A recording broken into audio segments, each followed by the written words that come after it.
Hello అందరికీ, అందరు బాగున్నారా? Welcome to Anitha Ravindra vlogs. ఈ రోజు ఇంట్లో పని దబ్బున ముగించుకొని దేవునికి పూజ చేసి పంచామృతం ప్రసాదంగా దేవునికి సమర్పించిన.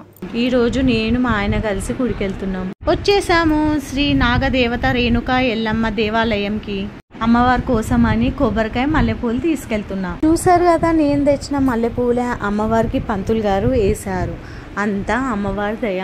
అమ్మవారు ఇక్కడ స్వయాన వెలిచింది. అమ్మవారు అయితే ఇక్కడ చాలా పవర్ఫుల్. భక్తుల కోరికలు ఏమైనా ఉంటే ముడుపుల్లాగా కట్టొచ్చు. ఇక్కడ చూసారు కదా, ఇక్కడ ఎన్ని ముడుపులు ఉన్నాయో. ఈ దేవాలయంలో శివయ్య కూడా ఉన్నారు. ఇక్కడ అభిషేకం కూడా చేసుకోవచ్చు. మేము ఇక్కడ ఉన్న అమ్మవారిని చాలా నమ్ముతాం. ఇప్పుడే కాదు, కొన్ని ఇయర్స్ నుంచి నమ్ముతాం. మా ఫ్యామిలీ కూడా మేము కోరిన ప్రతి ఒక్క కోరిక నెరవేరింది. ఈ దేవాలయంలో దుర్గామాత కూడా వెలిసింది. నేను మా ఆయన వచ్చినాము. దర్శనం అయితే మంచిగా అయింది. ఈ దేవాలయం ఉస్మానియా యూనివర్సిటీ దగ్గర ఉంది. ఒకవేళ మీరు రావాలి అనుకుంటే గూగుల్ మ్యాప్లో సెర్చ్ చేయండి. నేను ఇక్కడ ఆవుకి తోటకూర తినిపిస్తున్నా. ఈ వీడియో మీకు నచ్చింది అనుకుంటున్నాను.